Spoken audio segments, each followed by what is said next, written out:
Chère mère, bonsoir au père Haïdé, bonsoir à mère J'aime mon village, bonsoir à mère Djeneba Fofana, bonsoir à mère Amé Kwadjo, bonsoir à tous toutes celles qui sont au bas et qui vont nous suivre dans cette agape intellectuelle où on va donner le peu que nous savons, mais surtout pardonner nos imperfections parce que nous sommes des hommes.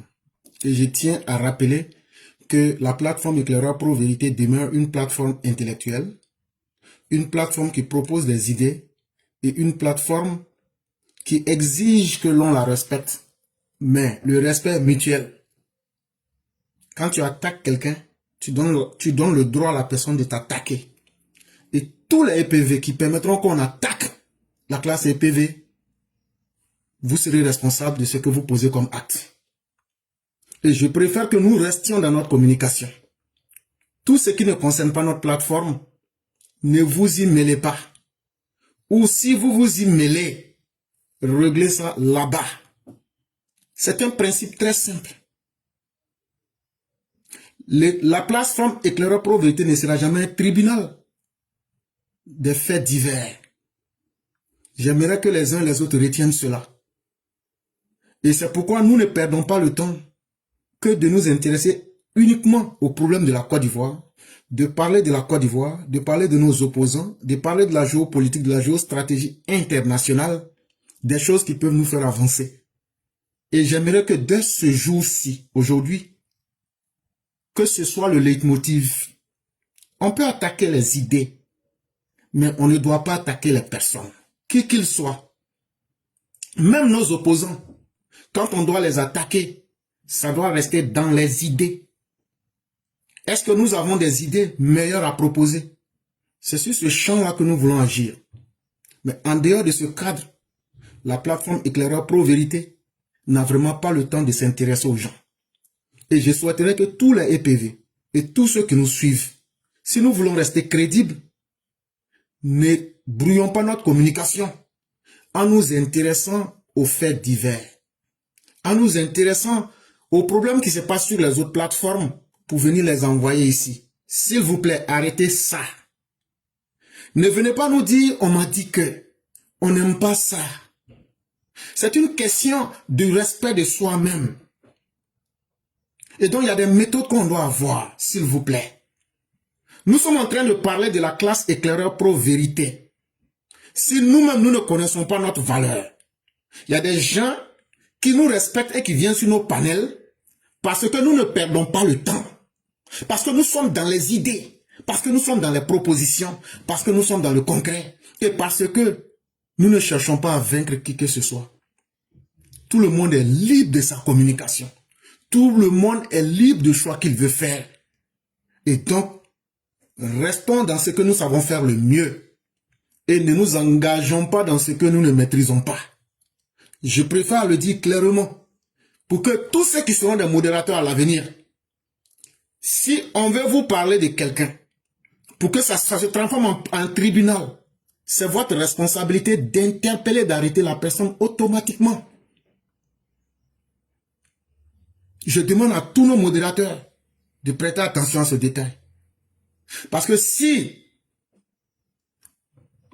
par ce fait, la classe Éclaireur Pro Vérité insultée, ça sera une perte de temps pour nous. Et ça sera quelque chose qui sera difficilement vécu. Alors que ce qu'on demande, c'est de simplement venir donner nos idées, aller toujours au plus haut dans les propositions d'idées.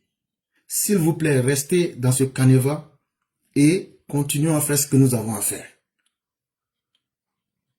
Donc, chers mères, je vous retourne la parole. Tous ceux qui seront disciplinés et qui vont respecter nos contextes, ce qui a été dit comme vous l'avez dit, à cela on pourra répondre. Et l'objectif, c'est de communiquer. Nous n'avons pas la science infuse pour dire qu'on connaît tout. Nous ne connaissons pas tout. Mais le peu qu'on connaît là, on partage ça sincèrement. Et avec votre permission, je vais m'inspirer des psaumes 41 pour faire une prière pour le président Alassane Ouattara. Heureux celui qui se soucie du pauvre. Cher président Ouattara, nous les enfants de pauvres, tu nous as montré que nous pouvons avoir une alternative en Côte d'Ivoire depuis que tu es là. Et celui qui sait se soucier du pauvre, Dieu, le jour du malheur, va le délivrer. Et sache que Dieu te délivrera quand tes ennemis auront planifié le mal contre toi. Et Dieu ne te livrera jamais au pouvoir de tes ennemis, parce qu'il te rendra heureux sur la terre. Et lorsque tu seras sur ton lit de souffrance, l'Éternel va te soulager de tout ce qui est maux en toi. C'est pourquoi je prie l'Éternel en lui disant ceci. Aie pitié du président Alassane Ouattara. Guéris son âme. Car comme tout être humain, il est aussi un pécheur. Mais sache que sa volonté de positivité est forte. Ses ennemis disent méchamment de lui, quand toi, Alassane Ouattara, tu vas mourir, quand va s'éteindre ton nom, pour qu'on ne parle plus de toi. Et c'est ça. Mais Dieu ne t'abandonnera jamais. Beaucoup viendront vers toi, le président Ouattara. Ils adopteront des langages faux, afin de récolter des sujets de médisance contre toi, pour en parler à l'extérieur, pour t'affaiblir. Mais que Dieu ne t'abandonne jamais. Les ennemis du RHDP chuchoteront contre toi, parce qu'ils sont et continueront de méditer ton malheur. Ils diront ce qui n'est pas vrai. Oh, Alassane est gravement atteint. Oh, le voilà couché.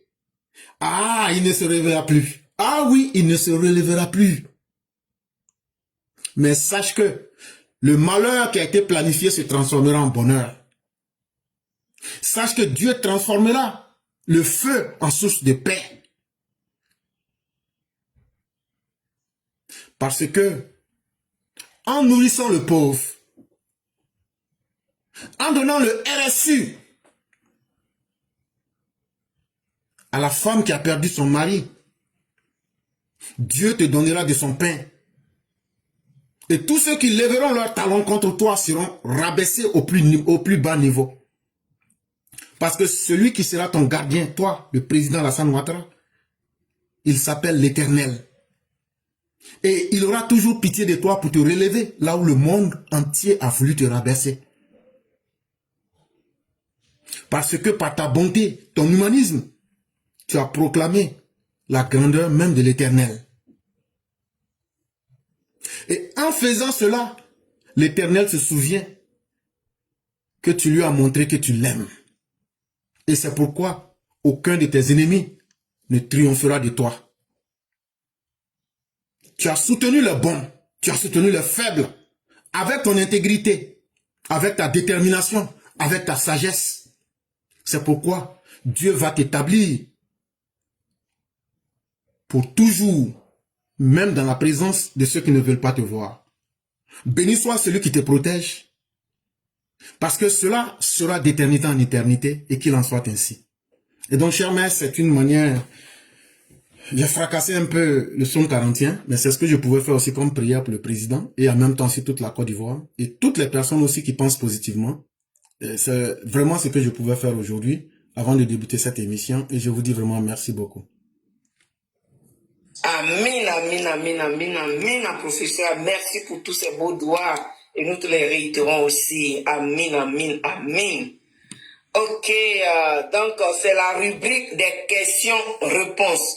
Tous ceux qui sont là avec nous, tous ceux qui sont là avec nous, tous ceux qui vont chercher à monter, nous sommes là pour les questions-réponses avec le professeur éclaireur Pro-Vérité et nous allons démarrer. Ok, j'aime mon village, ou bien la mère Djeneba. Attends, la mère Djeneba, on va voir si elle a la question. Comme c'est la modératrice, c'était la modératrice, on va commencer par elle, parce que c'est elle qui nous a modéré. Donc la mère Djeneba, vous avez la parole. Vas-y Djeneba. Oui, excusez-moi. Ok, merci beaucoup la mère Sali de m'avoir donné la parole. Bonsoir au professeur éclaireur Pro-Vérité. Oui. Donc, la question que je souhaite vous poser, c'est que lors du Conseil des ministres, le ministre Mamadou Touré a essayé de clarifier les choses par rapport au Oubi en Côte d'Ivoire. Voilà, donc il a dit que en Côte d'Ivoire, les mariages qui sont autorisés, c'est le mariage entre hommes et femmes. Et voilà, donc lorsque j'ai publié cette vidéo, ça a eu beaucoup de réactions. D'autres ont cru que bon, il a dit aussi que les êtres humains, tout le monde, la vie de chacun est respectée. Voilà, donc nul n'a le droit de se faire la justice soi-même. Voilà, mais d'autres ont... Cher mère, s'il vous plaît, soyons brefs et précis. Oui, vous voulez poser quelle question? Oui, oui. Voilà. En fait, parce que vous parlez du mariage, vous parlez des droits humains. Essayons d'être précis. Posez la question simplement pour qu'on puisse répondre. D'accord. Voilà, donc je voulais savoir si vous pouvez donner un éclaircissement sur ce sujet. Cher mère, posez la question simplement. Oui, oui. Par rapport est-ce que le mariage des Oubi est autorisé en Côte d'Ivoire? Ok. Donc on va essayer de rappeler à tous. Une question doit être une question. Évitons les détails. On a commencé à 17h13. On va arrêter à 19h13, s'il vous plaît. Chère mère, c'est tellement simple. Les mariages homosexuels ne sont pas reconnus en Côte d'Ivoire. Et pour vous en rendre compte, c'est très simple. Vous prenez la loi numéro 2019-570 du 26 juin 2019 relative au mariage. En Côte d'Ivoire, là, c'est qu'on appelle mariage, là. C'est quand, si toi et puis moi on se marie, là, c'est ça qu'on appelle mariage. Toi tu es femme, moi je suis garçon. C'est ça seulement qui est mariage en Côte d'Ivoire. C'est tout. Et j'ai donné la référence. C'est la loi numéro 2019-570 du 26 juin 2019. Mais sachez qu'on pouvait aller plus loin. Si on va se baser sur la loi du mariage en 1964. Parce que les gens vont dire, ah, donc c'est maintenant vous avez changé. Non, non, non, non, non, non, non. C'est pour vous dire que depuis 1964, et ça a toujours été comme ça, la loi sur le mariage en Côte d'Ivoire ne reconnaît que l'union d'un homme et d'une femme. Tout le reste, c'est du bavardage et c'est des inventions que les uns et les autres veulent faire pour saboter la Côte d'Ivoire. Et donc, laissez tomber ça. Focalisons-nous sur ce qui est. Ceux qui parlent là, ils ne seront pas suffisamment garçons pour venir dire, voilà l'article de loi qui dit qu'un homme et un homme peuvent se marier en Côte d'Ivoire, mais deux femmes peuvent se marier. Alors, quand vous avez posé votre question, je vous ai dit, ce n'est pas ce que moi j'ai dit. C'est ce que la loi dit. Tous ceux qui sont là, vous pouvez taper Google, loi numéro 2019-570 du 26 juin 2019. Ce que vous allez lire là-bas, là. Si vous trouvez quelque chose dedans qui soit différent de ce que j'ai dit, mais vous venez en même temps, vous dites tu as menti. Et donc, chère mère, laissez les bavards bavarder. La Côte d'Ivoire est un pays très sérieux. La Côte d'Ivoire et les Ivoiriens ont des valeurs morales et des valeurs de société qui ne nous amènent pas à copier les anti-valeurs. Mais ce que je sais par contre, que ce soit le Burkina et le Mali, la majorité des PD de l'Afrique de l'Ouest viennent de ces pays-là. Et les preuves sont là et les preuves surabondent.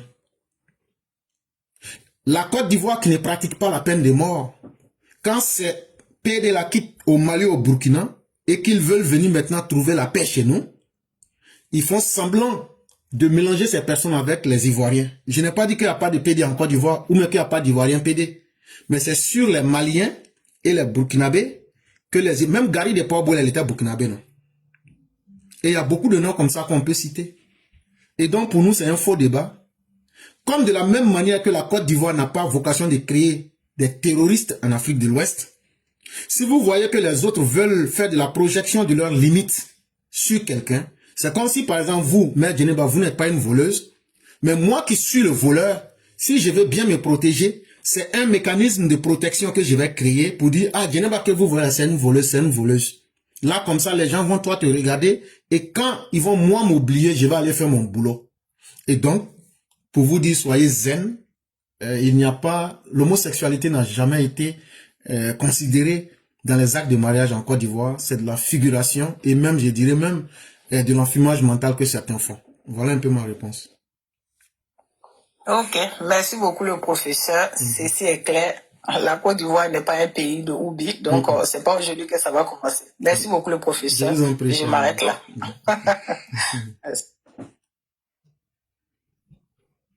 Merci beaucoup, Djeneba, et merci au professeur aussi pour la réponse. Donc, mais nous n'avions que 2 heures de temps, hein, donc tous ceux qui sont intéressés, apprêtez-vous, parce que c'est à la fin là que vous courez pour venir. Venez dès maintenant. Hein. La mère, j'aime mon village, vas-y avec ta question. Merci. Oui, merci la mère Sali. Bonsoir professeur, bonsoir à ceux qui sont sur le panel. Moi, ma question, professeur, est-ce que notre pays, la Côte d'Ivoire, a encore des opposants? Merci. Et donc, chère mère, on aurait pu reformuler votre question. C'est quoi un opposant? Si on répond de cette façon à la question, tous les Ivoiriens comprendront s'ils ont des opposants ou pas. D'accord. Voilà. Et donc, c'est quoi d'abord une opposition?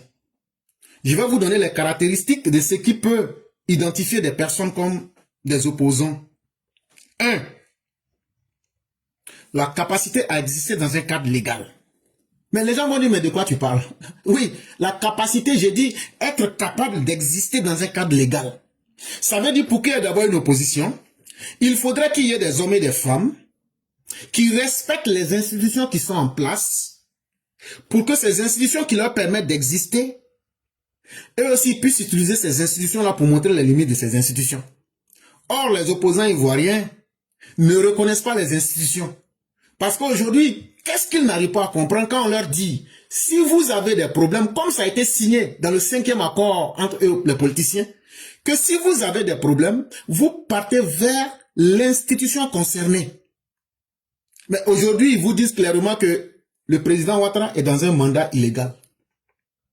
Qu'il est dans son 4e mandat. On leur dit, prenez la constitution, montrez-nous où il est écrit 4e mandat. Mais c'est une manière simple de dire, nous ne reconnaissons pas le cadre institutionnel qui est là. Donc, si tu ne reconnais pas le cadre institutionnel, sur quoi tu vas te baser pour dire que tu es opposant? Or, il se trouve que ce sont les lois qui permettent que vous puissiez aller faire une demande et que vous restez dans un environnement et on vous demande, comme on n'est pas dans un monde parfait, et donc ce qui n'est pas parfait là, vous critiquez. Mais à partir du moment où eux vous disent qu'ils ne reconnaissent pas ces institutions-là, comme dirait Rousseau, ils nous inscrivent dans l'état de nature. En petit français, ça veut dire, eux ils sont dans la sauvagerie. Donc, c'est ce qui les invalide d'abord, ça fait 1. La deuxième caractéristique, quand on se dit opposant, on doit être capable de proposer des idées. Chère mère, quelle est la dernière fois que vous vous souvenez que les opposants ivoiriens ont proposé des idées ou même des solutions aux Ivoiriens? Je prends ici Je prends ici tous les Ivoiriens. Depuis le jour que le PDCI est tombé dans l'opposition, en 1999, depuis le jour où le PPACI est tombé dans l'opposition, un certain 11 avril 2011, dites-moi, depuis 1999 jusqu'à aujourd'hui, là, lequel de ce parti a proposé une idée et tous les Ivoiriens ont dit vraiment, cette idée-là, on peut être d'accord, on peut ne pas être d'accord avec les opposants, mais cette idée-là, ça c'est très bien pour tous les Ivoiriens. Donc, si tu te souviens, faut nous dire, mais ça n'existe pas. Donc, à quoi sert-il d'avoir des groupements de personnes qui sont là pour ne rien proposer, comme s'il n'y avait pas de problème en société? Donc, ça fait la deuxième caractéristique. Un groupe d'opposants doit être un groupe qui a la capacité de proposer des solutions au gouvernement et au peuple. La troisième caractéristique, une opposition n'est pas une force de négation. C'est très important. Être opposant là, ça ne veut pas dire qu'il faut s'opposer. Comme on n'est pas au pouvoir, on s'oppose à tout. Quand tu fais ça, tu rentres donc dans le clash. Tu deviens maintenant une force qui tire le pays vers le bas. Mais je vous prends des exemples simplement. Quand vous avez vu ici des Ivoiriens, notamment ceux du PPACI, dire que les 49 soldats qui étaient dans un cadre international de l'aménagement, dire que oui, C'est les putschistes là qui ont raison. Les 49 là, ce sont des mercenaires. On connaît même pas leur nationalité. Oh. Ils ont envoyé Aïcha Kone pour répéter ça. Ils ont envoyé Pucherik Balé pour répéter ça. Parce que ces personnes que vous voyez là, c'est Babo, c'est le PPACI et autres qui les ont envoyés pour dire ça. Et si c'est cela qu'on appelle une opposition, on n'est pas capable de proposer des solutions, mais plutôt on essaie même de saboter le pays que vous-même vous voulez diriger là. Si vous sabotez, c'est comme une femme que tu veux marier. Si toi-même tu vas dire à tout le monde que c'est une Poclé, le jour qu'on va célébrer votre mariage là, on va t'appeler toi le mari de la femme Poclé. Est-ce que tu pourras supporter ce nom? Aujourd'hui, qu'est-ce que nos opposants font? Babo envoie Kone Katina en 2024 pour aller dire aux gens de l'AES là. Quand moi Babo j'étais au pouvoir là, je n'aimais pas coup d'état. Hein. Mais maintenant que j'ai perdu le pouvoir là, pour ne pas que la Côte d'Ivoire puisse avancer là, venez, vous allez faire coup d'état en Côte d'Ivoire. Là, quand vous allez faire coup d'état là, que ça réussisse ou que ça ne réussisse pas, ça va se gâter pour nous tous. Mais si ça réussit là, que moi je prends le pouvoir là, c'est fini aussi.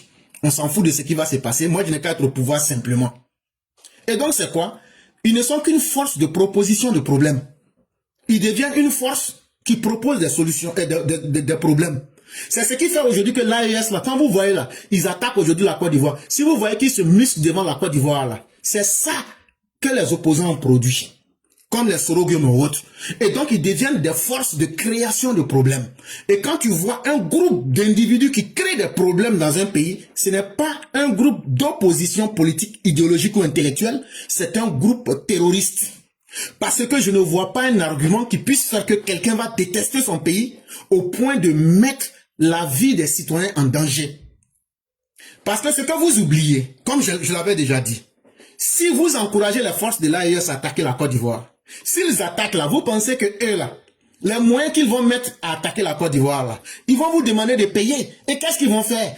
Ils vont, ce que le Rwanda fait à la RDC, République démocratique du Congo là, ils vont piller les biens et les ressources des endroits qu'ils peuvent atteindre facilement pour se payer sur le dos de la bête.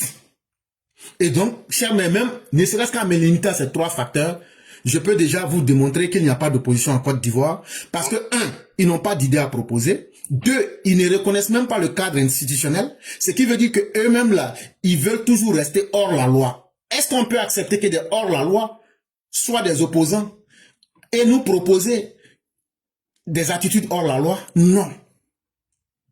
Est-ce qu'une opposition peut véritablement exister sans être capable de montrer ce qui est bon pour le peuple? Ou bien encore, d'être capable d'être une force de critique du pouvoir en place? Vous allez remarquer que c'est des gens comme nous autres qui critiquons le pouvoir qui est là. Alors que ça ne devrait pas être notre rôle. Mais parce que quand il y a des choses qui ne vont pas, mais quand on lui demande critiquer le gouvernement, on trouve des petits individus comme Jean-Claude Kouassi, ou mais je ne sais pas comment l'appeler là, GFK. On lui dit, va, la femme là, c'est elle qui est en forme là. Il faut aller dire qu'elle est corrompue. Ça, c'est une accusation. Une accusation qui cible un individu n'est plus une critique politique. La critique politique dit quoi? Que la corruption existe en Côte d'Ivoire. Maintenant là, si vous voulez la prendre, allez à la justice. La première question que je vais poser au juge là, juge, il faut me montrer un seul pays au monde où il n'y a pas de corruption. Le juge même va dire, il n'y en a pas. Il dit, voilà. Donc, la Côte d'Ivoire n'est donc pas différente des autres pays du monde. Cherchons ensemble les poches de corruption et essayons de lutter contre ça. C'est ça qu'on appelle une critique. Et je dois être capable de proposer des solutions. Quand je critique quelque chose, comme par exemple, c'est pas, la dernière fois on a critiqué quoi? On a critiqué le centre qui fabrique les plaques là. Mais après on a donné des solutions. Et on a établi les faits sans entrer dans les particularités pour dire c'est quel individu qui a fait ça, qui a fait ça, qui a fait ça. Non, ça ne nous intéresse pas. Le problème qui est posé maintenant, à partir du moment où tout le monde sait là, ce que moi j'ai vu là, c'est pas ce que toi tu as vu, c'est pas ce que quelqu'un d'autre a vu. On n'a pas vécu les mêmes expériences, mais le problème il est réel. Et à partir du moment où nous le signifions aux dirigeants, c'est leur responsabilité de mener les actions qu'il faut. Et donc, chers mères, pour ne pas abuser, je dirais donc qu'il n'y a pas encore malheureusement d'opposition en Côte d'Ivoire. Nous avons plutôt affaire à des gens qui sont frustrés, des gens de mauvaise foi parce qu'ils ont perdu le pouvoir. Et donc, eux vivent cela maintenant. Ils sont dans une attitude obsidionale. C'est comme quelqu'un qui a été encerclé par l'ennemi. Et donc là, il faut il faut dégager toute son énergie pour faire du mal autour de soi. C'est tout. Et donc, qu'est-ce qu'ils font? Ils tombent dans la xénophobie, ils tombent dans la haine, ils tombent dans le dénigrement, ils tombent même dans des missions où ils vont vendre le pays à l'extérieur pour essayer de casser le pays. Mais ça ne peut pas être considéré comme une opposition. Merci infiniment. Je suis tout à fait d'accord avec vous. Merci, professeur. Merci, la mère, j'aime mon village. Et vous avez fini, mais vous avez une autre question pour que maman Ami puisse prendre la parole. Oui, j'ai fini. Merci. Ok, merci à toi aussi. Merci au professeur. Maman Ami. Oui, Oui, vas-y maman. merci. Merci de me donner la parole. Bonsoir, éclaireur. Bonsoir, maman Mokonzi. J'espère que tu vas bien. Je vais très bien, mais je suis très très fâché. Hein.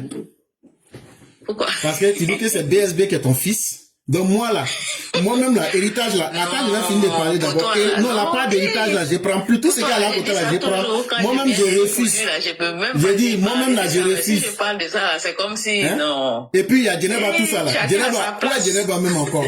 Et là. Chacun a sa place. Là, moi je dis même héritage là, moi je prends plus. Voilà.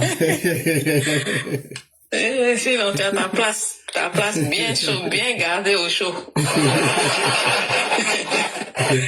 Merci beaucoup, maman. Alors, moi, je suis un peu fâchée quand je marche sur les panels. Est-ce que le parti RHDP a des moyens de réguler tous ces cyberactivistes-là qui sortent tous les jours pour dire qu'ils parlent au nom du parti? Est-ce qu'on peut les réguler, qu'on donne des règles à chacun? Oui, cher mère, les règles sont déjà données. Mais maintenant, est-ce que tout le monde est capable de respecter les règles? C'est ce qui fait qu'en société, il y a toujours des personnes qui ont des difficultés avec la loi. Sinon, tout le monde sait que la loi est là, mais c'est notre capacité à respecter la loi qui démontre qu'il y a des citoyens qui sont respectés de la loi et d'autres qui sont des réfractaires. Mais je peux vous assurer, chère mère, que le vrai RHDP là, le RHDP n'est pas né sur les réseaux sociaux. Et chère mère, le RHDP, nos décisions ne se prennent pas sur les réseaux sociaux. C'est vrai, les réseaux sociaux font partie des moyens les plus modernes pour communiquer. Mais cher mère, monsieur Ayede qui était là, il sait où on prend nos décisions. Lui, il connaît, moi je connais. Sur la toile, beaucoup de personnes parlent. Mais beaucoup de personnes, très peu de personnes peuvent dire, je me suis assis et puis on a pris des décisions ici. Quand on va prendre nos décisions là, le bureau dans lequel on rentre pour s'asseoir là, il y a très peu de personnes qui n'auront jamais de toute leur vie l'occasion de rentrer là-bas. Et ceux qui sont capables de rentrer là-bas, là, ils se connaissent entre eux. Et donc, chers mères, soyez zen. Les plateformes, ce sont des lieux où tout le monde peut parler. Sur TikTok, Facebook, vous allez trouver l'idiot du village qui devient le maître du savant. Vous allez trouver quelqu'un qui est carrément défaillant, en train d'être le précepteur de la morale. Ça, c'est le terrain où tout le monde peut être le plus fort. Mais le RHDP n'a pas été créé sur les réseaux sociaux, c'est très important. Donc, on ne va pas oublier notre histoire pour venir prendre nos décisions sur les réseaux sociaux. Et chers mères, je peux vous dire, les gens ont le droit de dire tout ce qu'ils veulent dire. Mais, encore, le président nous a avertis le 31 décembre 2024 et 2025. Les gens ne prêtent pas attention aux propos politiques. Le président nous a dit que l'héritage que lui veut laisser là, qu'il faudrait que les gens qui seront, ceux qui vont bénéficier de lui son héritage là, c'est les gens qui vont se soucier de l'intérêt collectif. Pour être capable, l'intérêt collectif, ça veut dire quoi? Ça veut dire, ceux qui vont se dire, on vit aujourd'hui ensemble, qu'est-ce qui arrange la majorité des Ivoiriens? Le président dit, c'est ceux-là qui vont lui prendre son héritage. Donc si moi je communique, et que ma communication là, c'est fait dans mon intérêt pour avoir un petit bénéfice personnel, je ne suis plus dans l'intérêt commun, je ne suis plus dans l'intérêt collectif. Donc, c'est chacun qui va se disqualifier de l'héritage du président, parce que c'est l'intérêt collectif qui peut sauver tout le monde. Et le président a été clair. Et aujourd'hui, là, nous qui sommes les communicants du RHDP, ou bien, même si quelqu'un dit qu'il est un cadre du RHDP, Si ta communication ne va pas dans le sens de l'intérêt collectif, nous ne sommes pas bêtes, on sait. Et donc là, on comprend que toi déjà, là, tu t'es disqualifié toi-même. Et donc, cher mère, n'ayez point de crainte. Les vraies décisions du RHDP ne sont pas prises sur la toile. On écoute la toile. Moi-même, je ne le cache à personne. Tous les jours, là, je vais presque sur toutes les plateformes, j'écoute les communications rapidement pour avoir une idée. Et je n'ai jamais caché. J'ai toujours dit que nous rendons compte. On rend compte. Tous ceux qui communiquent là, même si tu veux, faut te lever aujourd'hui. Faut communiquer au nom du RHDP. Quand on va te voir, on va bien écouter ta communication. On va prendre un temps pour t'analyser. On va prendre un temps pour comprendre ce que tu fais. Et on sait où chacun va. Nous savons où chacun va. Chers mères, ne vous inquiétez pas. Ce que nous disons, restons dans la philosophie du président Ouattara. Défendons l'intérêt collectif. Et c'est ce qui va convaincre la majorité des Ivoiriens de nous suivre. Et c'est ce qui aussi va être salvateur pour la Côte d'Ivoire. Et pour moi, c'est ça le plus important. Ok, merci beaucoup. Je suis satisfaite de la question, de la réponse. Merci, je suis en bas, je vous écoute jusqu'à mon heure. Il n'y a pas de problème. Merci beaucoup. Vous avez vu que votre fille a fui devant moi. Elle me connaît. Parce que elle me connaît. On avait fait débat devant tout le monde de suite. Elle a frappé, elle a mis dedans. Merci, maman Ami. Ah, Genève a fui. Ah, elle peut pas. Elle a frappé, elle a mis dedans chaque. Je n'avais pas vu. Elle a mis dedans chaque. Ok, le frère Bekolo. Est-ce que Bekolo est là? Bekolo, si tu es là, ouvre ton micro est fermé. Ok, je crois qu'il est monté par erreur. Donc, je vais aller, il y a une question ici pour le professeur. Au vu des propos et dits de Gbagbo, que fera la justice car il avait accusé le Prado? C'est très simple. Hein? Techniquement, je pense qu'en Côte d'Ivoire, si tu commets un crime là, et puis ça fait 10 ans, on ne peut plus te juger pour ça. Quelqu'un a dit que ouais, c'est Kadhafi qui avait... Mais nous, on savait depuis longtemps. C'est pas nous, on a été trompés, chère mère. Ce sont les militants du PPACI, FPI Frélaté qui ont créé un Gbagbo là. C'est eux qui ont été trompés. Chère mère, ouvrez votre micro.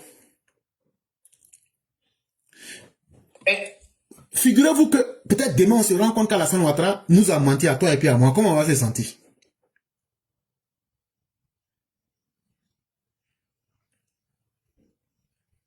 On n'arrive pas à vous entendre, chère mère. Pourtant, mon micro est ouvert. On m'attaque au fait. Ok. Vous m'entendez maintenant? Oui, oui. Ok, voilà. Okay. Maintenant, voilà. Ceux qui sont là sur le direct, chère mère, je crois que nos militants, hein, quand c'est les Bérets, ils aiment ça. Si vous voulez qu'on arrête le direct, dites-nous, on va arrêter ça maintenant. Là, au moins, on gagne tous en temps. On peut pas être là, vous allez vous soucier du direct. Vous allez demander pardon pour mettre les cœurs. Si vous n'aimez pas le direct, laissons tomber le direct et on passe à autre chose. Parce que moi-même qui suis là, je pouvais dormir. Si vous n'aimez pas le direct, laissons tomber le direct. Chacun va aller, on va passer à autre chose. On ne demande à personne. Si vous voulez, ne mettez pas les cœurs. Si vous voulez, ne sécurisez pas. Chers mères, ne vous fatiguez même pas. Parce qu'on ne peut pas demander quelque chose de son contraire. Depuis le matin, la mère est là. Mais quand c'est le faux panel de Gbéré, pour pourrir la vie, vous êtes fort dans ça. Vous donnez les grands cadeaux. Mais des choses qui vont sauver vos vies et sauver la vie de vos pères et de vos mères, vous n'êtes pas capable d'ouvrir vos esprits. Vous n'êtes pas capable de soutenir ces directs. Ça là, tout le monde a un temps pour toute chose. Si ça ne vous plaît pas là, mettez en bas, ça ne nous plaît pas, on va couper, on va passer à autre chose. Ça va nous arranger nous tous. Chère mère, figurez-vous que par exemple, les gens de Gbagbo prennent une vaille place et puis ils disent Alassane Ouattara a menti. Et puis toi-même, tu sais que c'est un mensonge. Comment tu vas te sentir? Trahi jusqu'à l'os. Voilà. Bon, depuis avant-hier, là, moi j'ai regardé les pages. Même hier, j'étais sur la page des bijoux d'Afrique. Lui-même, il ne sait pas ce qu'il va dire. Étonné, même étonné. Il dit vraiment, Gbagbo même là, il pouvait mettre cadenas sur sa bouche pour fermer. Ça veut dire quoi? Ça veut dire que eux qui ont été lobotomisés, eux qui ont été anesthésiés, on a piqué leur cerveau avec formol. Eux qui ont été victimes de l'enfumage mental de Laurent Gbagbo, c'est eux qui se sentent les plus tristes aujourd'hui. Gbagbo, tu savais tout ça. Et puis tu nous as amenés aujourd'hui à des combats où on a perdu nos vies. Je crois que la douleur est de leur côté. Mais en même temps aussi, ça prouve que si Laurent Gbagbo a trompé ses propres partisans, de cette déclaration, il est donc prouvé que Laurent Gbagbo a trahi la Côte d'Ivoire. Entre 2000, le 26 octobre 2000 et le 11 avril 2011, ça veut dire que Gbagbo n'a fait que trahir la Côte d'Ivoire et les Ivoiriens, et ça a été malheureux. Maintenant, est-ce qu'on peut le condamner pour cela? Je dis techniquement, si on se base sur les lois ivoiriennes, c'est pas un crime de sang. Ah, on a dit la vérité, j'ai caché la vérité, ça fait plus de 10 ans. On ne peut pas te juger pour ça. Mais, ce qui rend la chose intéressante, c'est qu'aujourd'hui, Laurent Gbagbo a mangé son totem. Il est contraint de dire la vérité aujourd'hui. Et il a dit devant tout le monde, Alassane Ouattara n'a pas financé la rébellion. Alassane Ouattara n'est pas le père de la rébellion. Alassane Ouattara n'est pas un commanditaire de la rébellion. Maintenant, si vous me dites, ah non, il a oublié de citer le nom de Ouattara, c'est que j'ai encore une autre stratégie. Je vais donc dire, donc quand les gens disent qu'ils souffrent d'Alzheimer, c'est vrai. Parce que pour une question aussi importante que celle-ci, Gbagbo se souvient de Kadhafi, Gbagbo se souvient d'Idriss Itno Déby, Gbagbo se souvient de la route des armes, il cite les pays, il cite les noms, il cite les dates, il cite les lieux de Bamako, il cite la date de réunion, mais il oublie de citer celui à qui la rébellion a profité. Alors qu'il dit que ceux qui ont profité de la rébellion, ce sont les chefs d'État de la région ouest africaine. Et donc tout a été dit. Maintenant, si vous dites que non, il s'était trompé, il avait oublié, je vais donc dire que ceux qui disent que Gbagbo souffre d'Alzheimer, là, si tu dis qu'il a oublié, c'est qu'il souffre d'Alzheimer. Et donc, vous, votre parti est dirigé par quelqu'un qui n'est plus en possession de ses facultés. Est-ce que toi-même, en tant que militant, tu es d'accord avec ça? Quelqu'un qui n'est même plus en pleine possession de ses facultés mentales. Si c'est cette personne qui dirige votre parti politique, est-ce que vous n'êtes pas un parti en décadence? Et donc, pour simplifier la question, aujourd'hui, là, s'il y a quelqu'un qui souffre de cette vérité, c'est Laurent Gbagbo et son clan, surtout ceux à qui il a menti. C'est venu plutôt réconforter le RDR, RHDP, pour nous dire que le combat qu'on a mené là, on n'a pas mené un combat dans le faux. Mais ça veut dire que tout le combat que Laurent Gbagbo et ses ouailles ont mené, c'était un combat qui était dans le faux. Et la deuxième chose, ça devient maintenant quelque chose qui sera dans l'histoire. On retiendra que sur la question, Laurent Gbagbo en savait plus, mais il a caché volontairement la vérité. Jusqu'au soir de sa vie, un certain 6 février 2026, il est venu exposer la vérité après avoir fait tant de mal aux Ivoiriens. Parce que, chers mères, voyez-vous, si par exemple on vit à la maison et qu'on dit quelqu'un vole viande dans sauce, et puis moi je sais que c'est pas toi, mais nous tous on sait que c'est Djeneba qui vole viande dans sauce, elle n'est pas là, comme sa maman est là, je vais l'attaquer devant sa maman aujourd'hui. Donc, c'est juste une manière de plaisanter. Et comme ça, moi qui connais la vérité, moi qui sais la vérité, je me tais. Je laisse, on accuse Mère Sali. On accuse la dame d'avoir volé la viande. Chers parents, ça fait mal, hein? Quand tu n'as pas fait quelque chose, et puis on t'accuse de ça, là. C'est comme tu n'es pas sorcier, mais dans le village, tout le monde t'a accusé de sorcellerie. Ça fait très mal. Mais le jour qu'on va découvrir, le sorcier, au moment où il va mourir maintenant, il dit, allez m'appeler, Mère Sali connaît. C'était pas elle, c'était moi. Alors que moi, éclaireur pro-vérité, j'étais là, je savais toute la vérité. Et après, maintenant, j'ai dit, oui, moi-même, je savais la vérité, mais moi, je voulais pas dire la vérité. Moi, je suis pire même que le sorcier. Moi qui savais la vérité, puis j'ai caché là. Je suis pire même que le sorcier lui-même. Je suis pire que celui-même qui a fait ça. Gbagbo est plus méchant que les rebelles eux-mêmes. Votre Laurent Gbagbo là, il est pire que les rebelles qui ont attaqué la Côte d'Ivoire. Parce qu'il avait les moyens. Il avait la possibilité de mettre... S'il a pu négocier plus tard en 2007 avec Blaise, jusqu'à faire de Blaise chef de village de Mama, s'il a pu négocier avec Sorogium pour voler l'élection en 2005, pour refuser de faire élection et puis rester au pouvoir là. Si Laurent Gbagbo était capable de tout ça, pourquoi dès la date que la rébellion a commencé, et lui il savait tout ce qu'il nous a dit en 2006, pourquoi il ne s'est pas basé sur tout ça pour dire aux Ivoiriens, pour être honnête avec ses collaborateurs? Même s'il ne voulait pas être honnête avec tous les Ivoiriens, il pouvait être honnête avec ses collaborateurs pour mettre fin à la guerre. Pour mettre au moins fin à la guerre. Mais il s'est assis sur tout ça.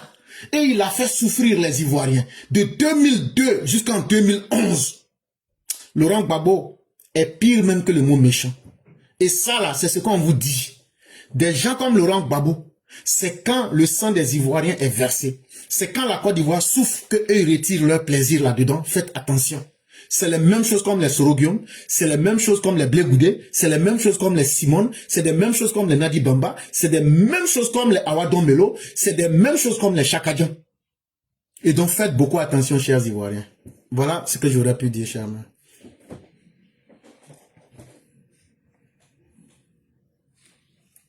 Waouh. Merci, professeur. Tellement clair, limpide. Ah oui. Même celui qui ne comprend pas a compris. Merci, le professeur. Il a été méchant. Voilà. Djoussoufou. Est-ce que Djoussoufou est là avec nous? Là. Oui. Bonsoir, cher frère. Bonsoir. Ok. Professeur est là pour tes questions. Merci. D'accord. Certainement, je vais vous décevoir à travers mon intervention. C'est une question, mais c'est une intervention. Merci. C'est une intervention. Bon, on n'a pas le temps pour ça. Donc, vous descendez, vous partez tapoter. Ici, on vous a bien dit, regardez ce qui est écrit. Est-ce que vous savez lire et écrire? C'est écrit L-A. On lit ça là, l'O-A, là. So-E, ce. Quand on ajoute A-N, ça fait séance. Ça, on ajoute quoi et puis E, ça fait séance des questions et réponses. Tu vas avec tes démons, tu vas aller mettre les cœurs.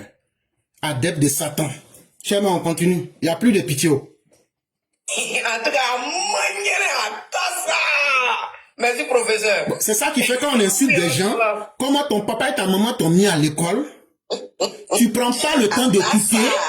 Tu prends pas le temps de lire. Ça veut dire tout l'argent de cacao que tes parents ont mis là. Ils devraient prendre par aller chez les toutous. Que je vais te décevoir. C'est ta maman et ton papa qui va aller décevoir.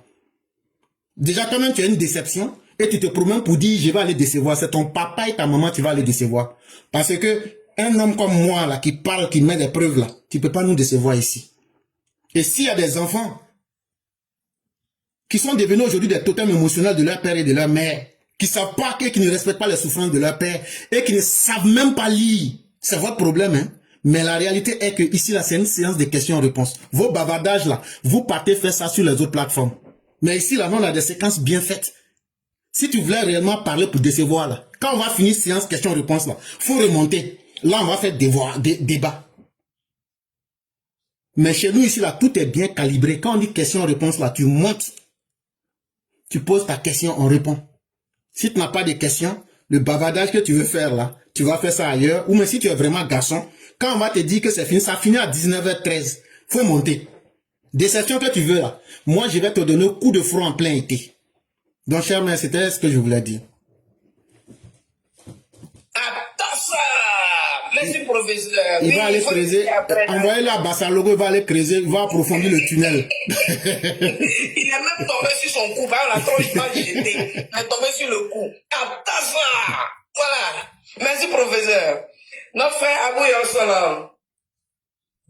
Est-ce qu'Abou est là? Abou, ton micro est fermé, hein, si tu es là. Ok, le frère Abou n'est... Ok. Oui, vas-y. Abou, vas-y. Là, bonsoir tout le monde. Bonsoir, chef. Moi, j'ai pas de questions. Moi. Ah, ok. Voilà.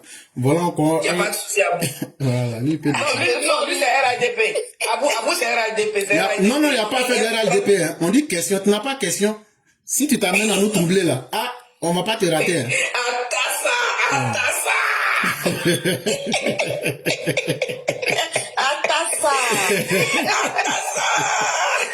Le frère Amara, doyen Amara, bonsoir. Désolé, attends ça, on dit là. Le doyen Amara, ton micro est fermé. Le doyen, est-ce que tu es là? Faut pas faire attention, ça va te trouver aussi. Hein? Non. Le doyen. Ok, porte-parole. Bonsoir, comment vas-tu? Bonne arrivée, tu as la parole. Ok, bon, Porte-parole. bonsoir. Ouais, bonjour, bonsoir. La reine Sali, ça va. Le docteur Carré, bonjour, bonjour. Bonjour, chef frère, comment allez-vous? Ouais, ça va très bien. Ok. Aujourd'hui, le président, on a vu tous que le président n'a pas pardonné les députés indépendants, vu par rapport à ce qu'ils ont fait. Est-ce qu'eux-mêmes qui peuvent rapporter quelque chose au parti, le président n'a pas osé les pardonner? Est-ce que c'est les amirals et les dessous 15-15 que le président peut pardonner? Parce que je vois, il y a des gens qui disent non, le président pardonne tout le monde. Donc voilà ma question. Merci, docteur. Ok. Est-ce que le président n'a pas pardonné à Adama Champion? Si. Mais après là, il est devenu quoi? En fait, il y a des actes, quand toi-même tu poses là, tes actes là sont tellement graves que toi-même là, tu invalides ton humanité parmi les autres. Parce qu'il n'y a pas quelque chose qui est plus grave que l'indignité. Les animaux blindés que vous voyez là, avec bien d'autres du GPS là, c'est des gens qui ont communiqué pour brûler la Côte d'Ivoire depuis 2020. Bon, maintenant là, en 2026 là, maisons qui n'ont pas pu brûler là, c'est dans la maison là ils veulent venir. S'ils avaient pu brûler la maison là, maintenant ils allaient aller où? C'est parce qu'il y a eu des gens pour sécuriser la maison. C'est parce que la maison représente aujourd'hui un lieu de salut qu'eux veulent revenir. Mais s'ils avaient réussi à brûler la maison, et puis aujourd'hui, problème dans lequel ils sont là, qui fait qu'ils veulent venir dans la maison là, si eux ils avaient pu brûler le pays, et puis la maison là n'existait pas, ils allaient aller où? Est-ce que ce que je pose comme question là, est-ce que les uns les autres comprennent? Je reprends. Les amirals blindés, tous ceux qui sont du GPS là, eux ils ont fait une communication depuis 2020 pour brûler le pays qui est la Côte d'Ivoire. Bon, supposons que après avoir brûlé la Côte d'Ivoire, ça veut dire eux ils ont réussi leur mission. Et puis maintenant quand ils ont fini de brûler la Côte d'Ivoire là, ils se retrouvent aujourd'hui, ils n'ont plus rien en main. Bon, c'est vers où ils allaient aller maintenant? C'est la première question qu'on pose à ceux qui disent qu'ils veulent revenir. C'est parce qu'il y a des garçons et des femmes dignes qui se souviennent de l'héritage qu'on a en commun qui s'appelle la Côte d'Ivoire. Être opposant n'est pas un malheur, puisque nous-mêmes, RDR, RHDP, là, nous on était opposants avant de prendre le pouvoir. Mais nous, on n'a pas brûlé le pays. Ça fait un. De deux, je pose la question suivante. Ceux aujourd'hui qui demandent le pardon là-haut, eux demandent pardon à qui? Est-ce que c'est aux militants? Ou bien est-ce que c'est au président Ouattara? Ou bien est-ce que c'est au RHDP? Ou bien est-ce que c'est à la justice? Chers parents, disons-nous les choses clairement. Aujourd'hui, ces personnes-là, c'est pas venu au RHDP qui les intéresse. Ce qui les intéresse là, il y a trois choses. Écoutez-moi très bien. La première chose, eux ils pensent que tu peux faire n'importe quoi. Mettre la famille des gens en danger. Mettre la vie des gens en danger. Quand tu décides de venir dans le RHDP là, c'est une escroquerie. Comme je suis déjà dans le RHDP, donc là je ne vais plus répondre devant la justice. Est-ce que vous comprenez? Est-ce que ce que je dis là c'est faux?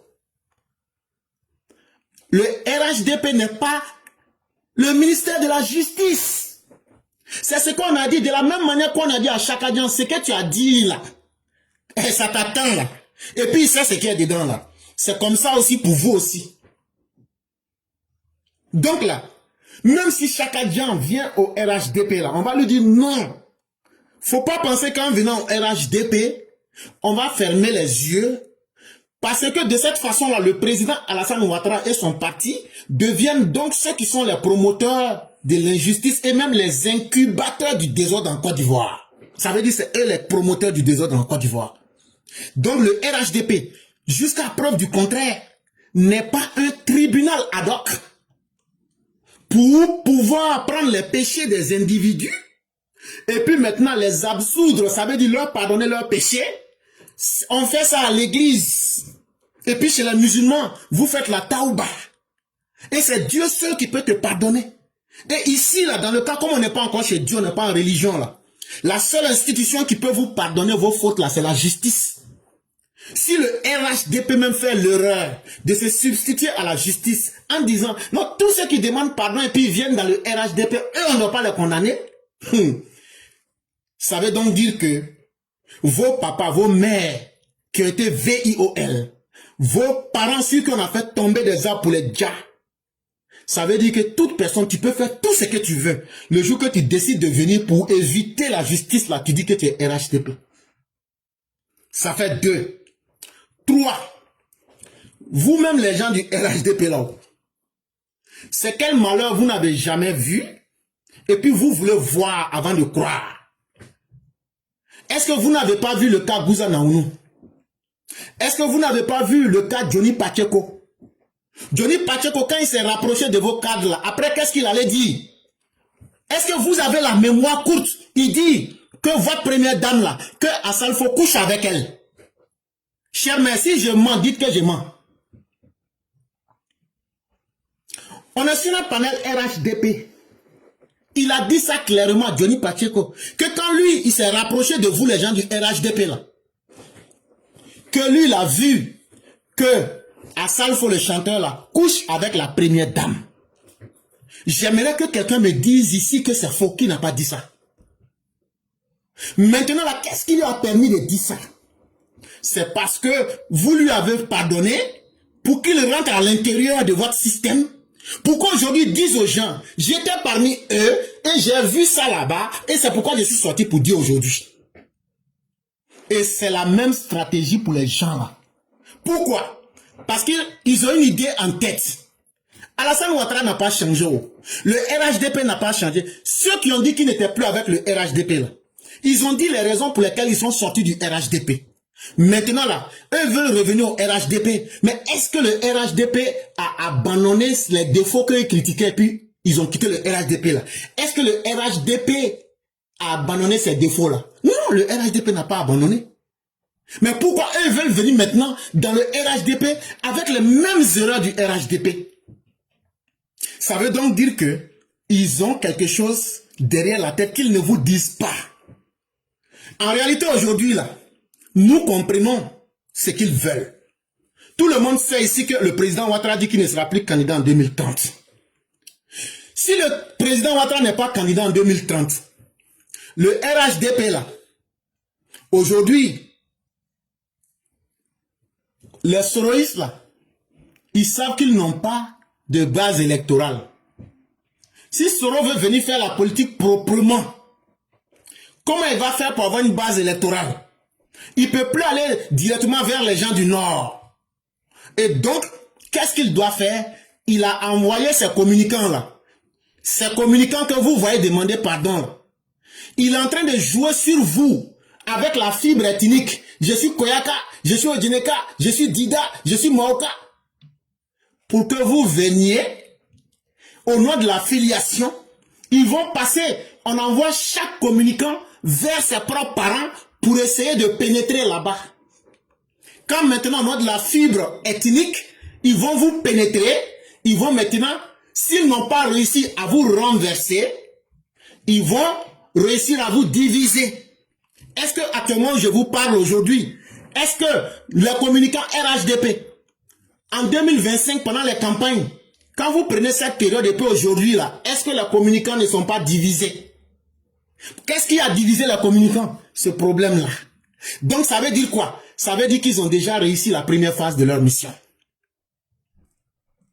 Maintenant, s'ils arrivent à vous diviser, ils vont prendre un certain nombre de personnes, les retourner contre le RHDP. S'ils n'arrivent pas à vous diviser, ils vont dire, voyez-vous, les gens du RHDP sont tellement mauvais qu'ils n'ont pas accepté leur propre frère. Mais Chaka Dian là, c'est notre propre frère aussi. Chaka Dian là, son propre grand frère est député RHDP. Hey, mais est-ce qu'on a pardonné à Chaka Dian? Donc, de la même manière qu'on n'a pas pardonné à Chaka Dian, ce n'est pas sa personne, c'est l'acte qu'il a posé là, c'est ça. Et donc, là, on ne peut pas pardonner à quelqu'un parce qu'il est Maoka, parce qu'il est Dida, ou même parce qu'il est Wobema Guéri. Non! C'est un mauvais signal, mais ils veulent incruster ça dans le parti pour vous présenter sous vos mauvais jours, pour dire c'est un parti de personnes méchantes. Est-ce que quelqu'un peut être plus méchant que quelqu'un qui dit je vais brûler le pays, je vais faire asseoir le chef de l'État est sénile, je vais faire ceci. Entre cette personne qui a communiqué pour brûler la Côte d'Ivoire et quelqu'un qui dit je vais tout faire pour que justice soit rendue, qui est mauvais? Aujourd'hui, ceux-là veulent aujourd'hui vous accuser pourquoi on dit que vous êtes mauvais. Est-ce que vous devrez céder à cela? Est-ce que pour eux, leur faire plaisir, vous devrez abandonner la justice et demain devenir ridicule? En sachant que ils viennent là. C'est qu'ils vous ont critiqué hier d'avoir fait qu'il ne les a pas plu et puis ils ont quitté là. C'est sur ça encore qu'ils vont venir dire on était venu en mission, on a fait notre mission, on est sorti. Donc à partir du moment où vous voyez tout ça, moi j'ai dit à tous ceux et toutes celles qui tiennent véritablement compte de la vie de leurs parents et de la stabilité du pays, ne vous associez pas à ces personnes. Et maintenant, regardons l'acte en lui-même. Les gens comme les Dosso 15-15, les gens comme l'Amiral Blindé, les gens comme les, comment on appelle la guêpe, les gens comme les Zouzou Gangamba, les gens comme tout ce que vous voulez. Prenez-les. S'ils étaient de bons communicants, là, ils n'allaient pas échouer. Si leur communication était bonne, cassez-moi les papos! Cassez-moi les papos! Ok. Vous pensez que la politique, c'est cassez-moi des papos? Vous pensez que la politique, c'est venir insulter maman des gens? Vous pensez que la politique, c'est venu pour dire, je vais te griller, puis ta viande m'a fait tiens. Non. C'est parce que leur communication a échoué. Et quand tu échoues dans quelque chose, ça veut dire que tu as été incapable, tu as été inefficace. Maintenant, quand toi, tu te vas prendre des personnes qui ont été inefficaces, tu viens les mettre sur toi, là. Toi-même, tu es qui? Parce que quand tu t'en vas payer un couteau, là, c'est l'utilité du couteau. Quand tu t'en vas payer une télévision, là, si la télévision, là, s'allume, mais que toi-même, tu ne vois pas les images, ben pourtant, la télévision s'allume. Et puis toi, tu dis, non, je vais garder la télévision. Non. C'est parce qu'ils n'ont pas réussi leur communication. Ce qui a fait qu'ils n'ont pas réussi, là, Sorogium les a envoyés en mission pour venir voir ce qui n'a pas marché, comment ils peuvent rentrer à l'intérieur de vous, connaître et capturer certaines personnes pour essayer d'être plus forts. Maintenant, s'ils arrivent à s'incruster à l'intérieur du RHDP, c'est même là, ces mêmes communicants là, c'est eux qui vont vous dire, ah nous voilà notre candidat. Ils ont un agenda qui est clair.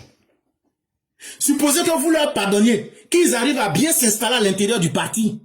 À partir de 2028, ils vont vous dire, ah en tout cas, nous voilà le candidat que nous on veut. Ah nous on va pas accepter, hein. Au nom de la liberté, chacun doit choisir son candidat. Souvenez-vous des indisciplinés. Les indisciplinés là sont derrière ces personnes-là. Et nous, ça ne nous trompe pas. Ça ne nous trompe pas. Parce qu'il y a des gens du RHDP qui ont soutenu ardemment les indisciplinés. Aujourd'hui, on voit les mêmes personnes en train de soutenir ces personnes.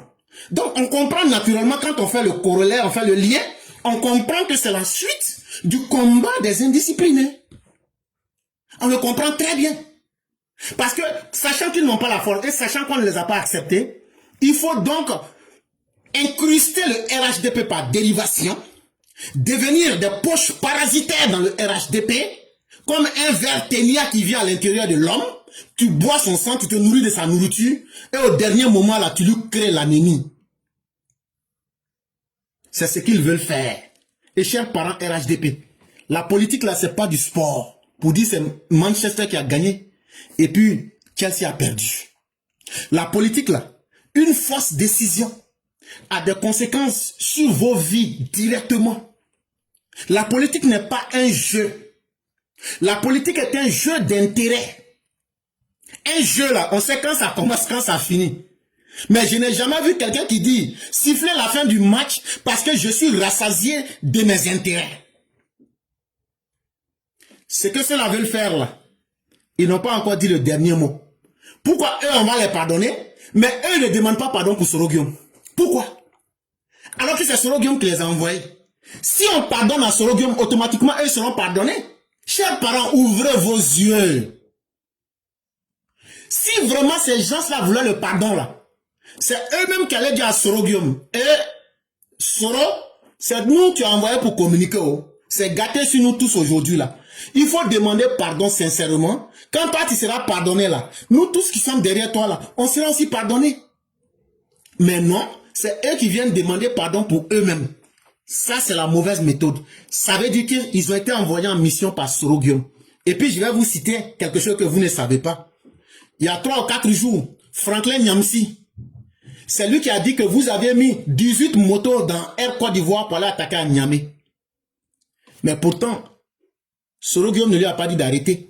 Pourtant, ces mêmes communicants-là, si vous leur demandez de se prononcer, demandez-leur de se prononcer dessus. Ils ne vont pas se prononcer dessus. Parce qu'ils sont dans une mission, ils se sont partagés le rôle. Et donc, chers militants du RDR RHDP, restez fermes derrière le président Ouattara. Restons fermes derrière nos institutions. Le RHDP n'est pas le tribunal de la République pour pardonner les péchés de quelqu'un. Et le RHDP ne rentrera pas dans le piège de pardonner à des gens parce qu'eux sont du Nord. Et puis nous, on ne va pas nous pardonner parce que nous, on est du Sud. Pourquoi on va pardonner à Amiral Blindé, à Dosso 1515, et puis on ne va pas pardonner à Johnny Pacheco? Parce que ce que vous ne savez pas là, en décembre et novembre 2025 là, Johnny Pacheco a demandé pardon. Il voulait revenir dans le RHDP. Mais on lui a dit quoi? On lui a dit non. Ah, parce que lui, il est de l'Ouest, donc non. Mais comme vous êtes de la même obédience ethnique et peut-être religieuse que le président, donc vous allez accepter. Donc tout ce que je suis en train de dire là, cette histoire-là, il y a plus de conséquences pour nous dedans que d'avantages. Je parle ici avec un esprit utilitariste. Ça veut dire qu'on ne juge une chose que par l'utilité qu'on en retire. Quand tu ne gagnes pas d'utilité dans quelque chose, c'est que cette chose-là n'est pas bonne pour toi. Ces gens-là, qu'ils viennent au RHDPO, qui ne viennent pas là. Mais regardez combien de jeunes frères aujourd'hui nous avons sur la toile. Regardez tous ces jeunes frères qui vous disent, éclaireurs, grâce à vos communications, grâce à la communication des uns et des autres, nous-mêmes, ça nous a donné envie. Et aujourd'hui, on a beaucoup de communicants. On n'a plus besoin de communicants. On n'est pas en crise de communicants. Est-ce que ça là c'est faux? Est-ce que le RHDP dit, wow, on ne sait plus comment on va communiquer, on a besoin de communicants? On n'a pas besoin de communicants. Bon, moi je ne vois pas comment quelqu'un qui est intelligent, qui va aller payer quelque chose dont tu n'as pas besoin. Si tu payes quelque chose qui n'a aucune utilité sur toi, tu as payé ça pourquoi? Donc actuellement, là, ils n'ont qu'à garder leur pardon, ils n'ont qu'à aller, s'ils regrettent vraiment, qu'ils aient le courage d'aller affronter la justice. Quand ils vont finir à la justice là, qu'ils vont venir demander pardon là, on va leur dire, ah, comme la justice a déjà fait son rôle, nous on ne peut plus rien dire. Maintenant le reste là, c'est le parti qui va décider. Mais vouloir fuir la justice pour maintenant dire que non, comme on est devenu RHDP, donc tous nos péchés sont pardonnés, ça c'est pas une bonne méthode et le RHDP ne va pas rentrer dans ce jeu. Donc je m'arrête là. Bonsoir. Monsieur Ramsi, vous allez bien? Merci le professeur, merci infiniment pour cette belle réponse. S'il y a des gens qui sont sur le direct, dites-leur de fermer leur micro parce qu'on a l'impression qu'il y a 2 émissions. On entend trop de bruit en bas. Ok, ça va maintenant, j'espère. Ok. Puisque j'ai fermé le micro. Ok. Merci infiniment le professeur pour cette belle réponse et j'espère que ce n'est pas rentré dans des oreilles de sourds. Porte-parole, tu as fini ou bien tu as une autre question? Vas-y. Il y a une deuxième question. Ok, merci beaucoup, docteur. C'est d'après Maman Sali, c'est pas rentré dans l'oreille du sourd. Docteur, il y a la deuxième question là. Je vais chercher un peu les mots, mais quand même, je sais que vous allez me comprendre parce que comme j'ai l'habitude de poser des questions. Par rapport à le geste de la ministre, Madame Kamaniali, vu que les gestes que Madame Kamaniali a fait, on n'avait jamais vu ça depuis les 15 ans du président, les 3 mandats du président. Le geste de Kamaniali, c'est parce qu'elle a désobéi le président ou bien c'est les autres qui n'ont pas pu bien faire le travail. Merci beaucoup. Ok. Ce qu'il faut comprendre par ce geste, c'est que tout le monde est différent, chers frères. De la manière que vous allez traiter un problème, c'est pas de cette même façon que moi je vais traiter le problème. Elle a une feuille de route et des objectifs à atteindre. Mais chaque jour, c'est pas le président qui va venir lui dire, bon, il faut parler comme ça, il faut faire ça. Je crois que quand le président nomme quelqu'un comme ministre là, le président, c'est une marque de confiance pour que tu puisses le représenter là où il n'est pas présent. Donc, elle-même a apporté ta touche. Elle a apporté sa touche en disant, voilà aujourd'hui ce que moi j'ai fait. Maintenant, si c'était mauvais là, souvenez-vous du conseil des ministres qui s'est tenu le mercredi passé. Le gouvernement est sorti à travers le porte-parole du gouvernement ce qu'on pouvait considérer comme un acte isolé de Kaba Nialé, le gouvernement, à travers son porte-parole, dit que la Côte d'Ivoire soutient cette initiative. À partir du moment où on a entendu ça officiellement, ce n'est donc plus Kaba Nialé, c'est maintenant un acte du gouvernement qui a dit ce que Kaba Nialé a écrit là et fait là. Le gouvernement dit nous sommes d'accord avec cela. Et donc ça vient maintenant valider ce qu'elle a fait. Et ça veut donc dire aujourd'hui que la touche qu'elle a apportée, c'est une bonne touche. Et donc c'est ce qu'elle sait faire. Ça ne veut pas dire que les autres ne valaient rien. Les autres peut-être ont été compétents dans d'autres domaines, mais ce n'est pas tout qu'on voit et qu'on entend avec les yeux. Par exemple, si je vous prends par exemple M. Adama Dosso, qui était dans l'ancien gouvernement, le gouvernement passé, le 6 décembre 2025, il était à Ouagadougou. Il était à Ouagadougou. Qu'est-ce qu'il allait faire là-bas? J'ai eu à l'expliquer. Ça veut dire qu'il y a des gens, chacun a sa touche. C'est comme ça qu'il faut voir cette affaire-là et non juger les uns et les autres pour dire non, c'est parce que tel ne valait rien. Non, non, non, on ne peut pas faire ça. S'ils ne valaient rien, on allait clairement savoir aussi qu'eux ne valaient rien. Ils ont fait ce qu'ils pouvaient. Peut-être que c'est nous, on n'a pas vu. Mais aujourd'hui, nous voyons quelque chose qui soit nouvelle parce que nous avons une nouvelle personne, une nouvelle manière de faire les choses. Mais cela ne veut pas dire que ceux qui étaient là avant n'ont pas travaillé. Ce ne serait même pas bien de le dire. Voilà un peu ma réponse.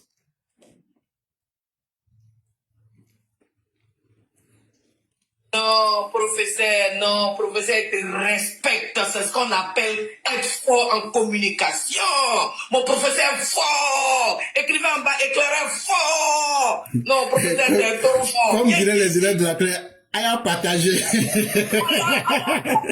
partagé, Aya c'est bien éclairé fort. Parce que cette question, il peut pouvoir être une question piège. Porte-parole, tu es mauvais. Mais mon professeur est fort. Professeur, merci beaucoup. Merci infiniment. Parce qu'en réalité, tous les collaborateurs que le président Ouattara prend, Chema, posez-vous une question. Sans Kamélé là, pour nous, et puis toi et puis moi là, pour nous, il vaut rien.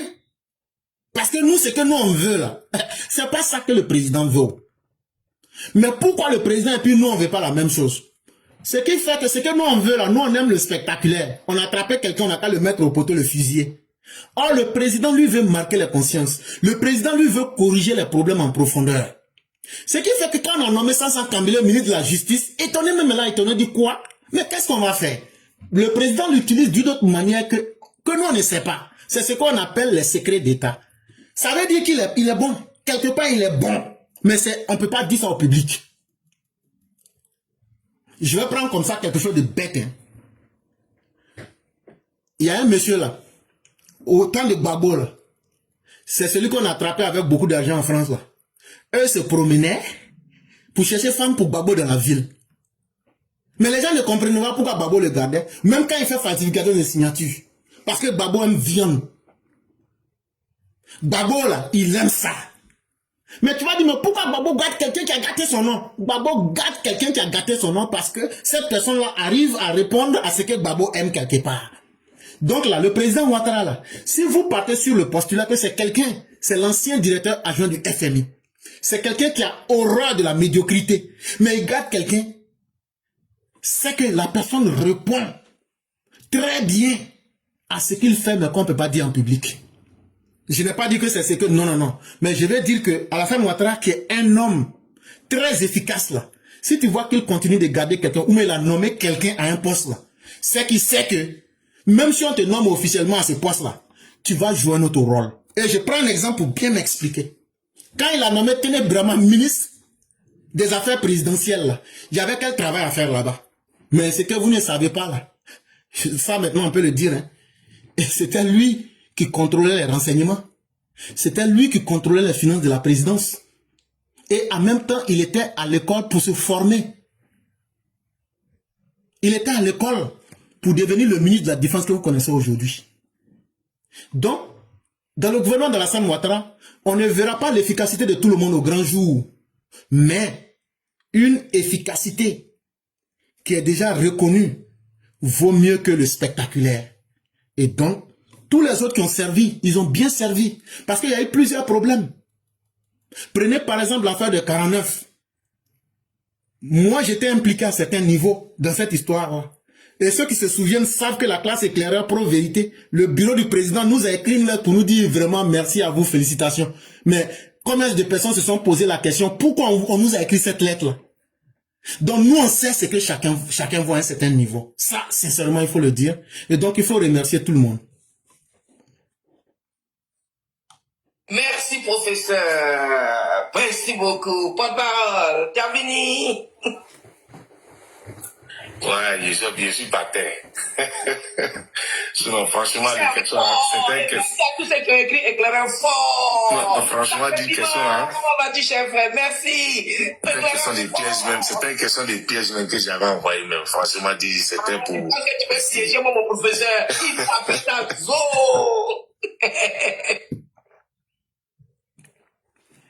Merci beaucoup, Sam le Piment.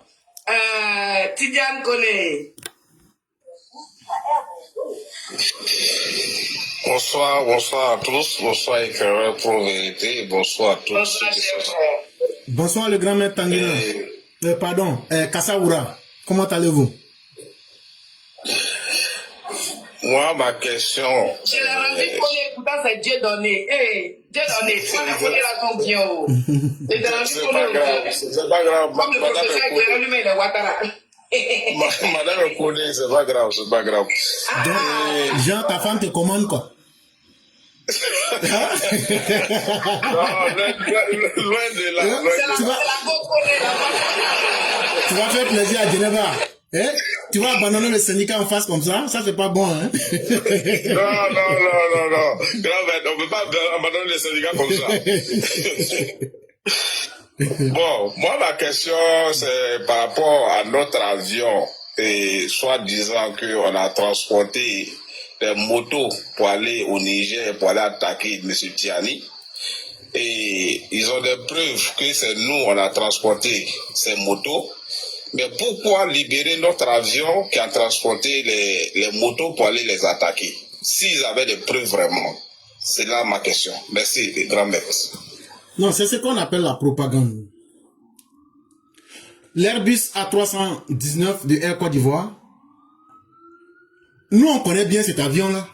C'est un avion-là. Beaucoup parlent de l'avion, mais la plaque matricule même, là, numéro de l'avion-là, c'est TU-TRE, le numéro là c'est 03 82 24. Ça c'est plaque d'immatriculation de l'avion là. Chers frères, depuis que l'avion là s'est levé là, et puis l'avion a commencé à survoler là, il est surveillé. Et je vais vous dire quelque chose, retenez très bien. L'aéroport d'Abidjan là, c'est l'un des rares aéroports en Afrique qui a bénéficié de la certification TSA. TSA, ça veut dire quoi? T, ça veut dire transport. S, security, si vous voulez. Et maintenant, A, ça veut dire administration. Ça veut dire le bureau de la sécurité et des transports des États-Unis. Pour avoir la certification TSA là, chers frères, souvent là, les Américains mettent des gens avec des petites choses, que même lame dans la poche. Et après, là, ils vont dire, il y a telle personne qui a voyagé dans telle personne avec une lame dans la poche, mais vos agents de sécurité, ils ont traversé la douane, ils ont traversé la police des frontières, ils sont rentrés. Et après, là, ils vont dire, vous ne méritez pas d'avoir la certification TSA. Or, il se trouve que l'aéroport d'Abidjan a cette certification-là. Ça veut dire que, même si tu veux là, faut prendre une lame, faut mettre dans ta poche. Si toi tu rentres avec l'âme dans l'avion là, tu vas pas prendre ça, c'est une arme. Tu ne pourras pas passer. Parce que vous n'allez pas me dire qu'ils sont partis avec des motos, sans incorporer les armes qu'ils ont pris pour tirer aussi. Parce qu'il faut qu'on soit cohérent. C'est pas seulement moto, hein. C'est les lance-roquettes, les RPG, les 12-7. Avec toutes les armes qu'ils avaient là. Et puis ils ont appris la langue Hausa en plus pour ajouter dessus. Ils ont appris la langue Hausa. Avec l'accent de Borno. Hey! C'est tout ça ils ont appris. Et puis maintenant là, ils ont pris leur avion. Le TU-TRE. numéro 038 224. Ils sont montés en l'air. Et puis ils sont partis descendre là-bas. Ça veut dire qu'ils ont défié les sécurités de la Côte d'Ivoire, ça on peut accepter. Mais ils vont défier la sécurité des Américains. Ça c'est impossible. Et donc vous voyez combien de fois, quand les gens intelligents parlent, nous c'est les preuves que nous donnons. Nous ne rentrons pas dans la spéculation inutile. Ce que j'ai dit là. Beaucoup même ne savent même pas le type d'avion à plus forte raison, l'immatriculation. Beaucoup même ne savent pas ce que c'est que l'agrément ISO TSA signifie. C'est pas seulement le nom, mais c'est le travail qui est fait en arrière pour assurer la sécurité là. C'est ça qui est plus important. Et quand tu rentres dans un avion à partir de la Côte d'Ivoire, c'est l'une des destinations où, partout où Air Côte d'Ivoire va, on n'a toujours trouvé aucun problème sur les avions Air Côte d'Ivoire. Parce que la certification, là, ça va avec une rigueur qui est tellement forte que les gens pensent que c'est comme si on voyageait dans un taxi brousse. Non. Et donc, chers frères, laissez les bavards bavarder. Sinon, les terroristes qui ont attaqué, là, c'était dans la première semaine de janvier qu'ils devraient attaquer. Mais avant d'arriver là-bas, là, Tiani a reçu les renseignements. On a dit, voilà où les gens se cachent. Bon, actuellement, on est en train de vous parler là. Je vais vous dire quelque chose, retenez. Depuis hier là, les terroristes ont entouré l'aéroport de Bamako. Et ils sont partout dans la ville. Bon, ça là encore là, quand on donne ces informations, ceux qui se souviennent très bien, même l'attaque du Niger là, j'en avais parlé. On reçoit des informations qu'il y aura des attaques à Niamey. Bon, pour le Mali là, comme eux savent pas là, et que ce qu'ils veulent, bon, on va vous dire, depuis avant-hier là, l'aéroport c'est nous là, c'est entouré. Maintenant, cherchez à les enlever. Même les maisons où les gens là dormaient, les terroristes du Niger là, on leur a dit tout ça. Bon, le coup d'état qu'ils sont en train de préparer actuellement pour le Bénin là, le plan qu'ils ont tracé hier là, je vais aussi vous parler de ça. Tigri là, avant-hier il était au Burkina Faso. Ils sont allés tracer un plan que maintenant ils vont plus attaquer sur un front. Ils vont attaquer à partir du Togo, à partir du Burkina Faso, et puis à partir du Niger. Voilà. Ceux qui sont sur Facebook, si vous permettez que le direct se coupe, ça sera la dernière fois, je vais plus vous dire de mettre les cœurs. Si ça se coupe, ou même si ça s'arrête, moi-même je vais bloquer, et vous allez pouvoir ne plus suivre. Et donc, chers mères, ce qu'ils ont décidé avant-hier, c'est qu'ils vont attaquer maintenant le Bénin sur 3 fronts. Et déjà, ils ont fait rentrer des gens au Bénin pour essayer de voir comment ce qui leur a fait défaut la première fois. Ils n'ont pas pu manipuler la population là. Ils ont déjà fait rentrer des gens au Bénin pour pouvoir avoir des points de contact, des gens qui pourront faire sortir les gens. Quand ils vont lancer les attaques là, la population, ceux qu'ils ont pu embobiner, eux vont sortir pour mélanger les calculs. Là, quand la CDA va vouloir attaquer, ils ne pourront pas tirer sur la population civile. Bon, tout ce que je viens de dire là, ça ne s'est pas encore passé. Bon, asseyez-vous et puis regardez dans les 1 mois, même dans les 2 mois qui viennent, on va voir ce qui va se passer. Donc, je m'arrête là. Vraiment, vive nous, réveillez-vous. Que Dieu vous protège, que Dieu protège toute la CEDEAO. Merci beaucoup, le professeur. Et notre mère Geneva était montée en rapido. Donc, Geneva, vas-y, avant que le frère Madingo prenne la parole. Merci. Non, ça allait pas donner la parole aux autres. Après, là, il y a un combat à faire, Éclaireur et moi. Donc, je suis prêt, je t'attends. Je t'attends. Aujourd'hui, ça sera aujourd'hui. Aujourd'hui, on va déclarer tous les biens aujourd'hui. Merci Jenny, merci professeur. Notre frère Madingo, le seul Malien qu'on va naturaliser ivoirien en brille. Comment tu vas, tu as la parole. Merci beaucoup. Et bonsoir tout le panel. Bonsoir, cher père Madingo. Bonsoir, professeur. Comment allez-vous? Bonsoir, professeur. Ça va, alhamdoulilah. Dieu merci. Ok, professeur. Moi, je suis envoyé de la communauté. La communauté des vrais Ivoiriens. On vous demande, dites-nous une chose qui est mauvaise en Alassane Ouattara et une chose qui est bonne en Babo Laurent. Ok. Je vais commencer par ce qui est mauvais en Alassane Ouattara. C'est que c'est quelqu'un, ce qu'il dit, il fait. Oh ça, il faut être quelqu'un qui n'aime pas Alassane Ouattara. Tu vas vite te rendre compte que ce qu'il dit là, il fait. Alassane Ouattara dit, je vais protéger les Ivoiriens. On dit, tu vas faire comment? Et il dit, non, je vais protéger les Ivoiriens. Les détails là, laissez. Si j'échoue là, jugez-moi par ça. Allez demander aux Ivoiriens aujourd'hui. Quand Alassane Ouattara a dit, je jure de défendre l'intégrité du territoire depuis 2011, est-ce que les Ivoiriens ne vivent pas? Ça, c'est le plus grand défaut du président Ouattara. Il dit, je suis venu pour développer le pays. Il fait ce qu'il veut. Mais pour savoir que c'est un défaut là, il faut être l'ennemi de Ouattara. Parce que ce que ton ennemi te dit là, et puis il fait là, toi ça te fait mal. Et c'est ça le plus gros défaut de Ouattara. C'est que quand tu es son ennemi, quand tu es avec lui, ce qu'il te dit aussi là, il va faire. Maintenant, la plus grande qualité de Laurent Gbagbo, c'est que c'est quelqu'un qui est foncièrement méchant. Oui, la méchanceté est une qualité. La méchanceté est une qualité. Parce que quand tu es méchant, ça veut dire que toi, tu veux le bonheur pour toi seul et que tu veux que le malheur soit pour tout le monde. Et ça, s'il y a une qualité de Laurent Gbagbo que j'aime, c'est sa grande méchanceté. Parce que Laurent Gbagbo, il a été méchant avec les Ivoiriens. Il a fait toute forme d'inhumanité, que tout le monde sait. Mais là où on est surpris que les militants se disent aujourd'hui, comment Laurent Gbagbo peut être si méchant, peut avoir cette qualité. Et il a très bien partagé avec nous pendant 24 ans pour nous amener à mentir devant tout le monde. Et aujourd'hui, on ne peut plus lever la tête.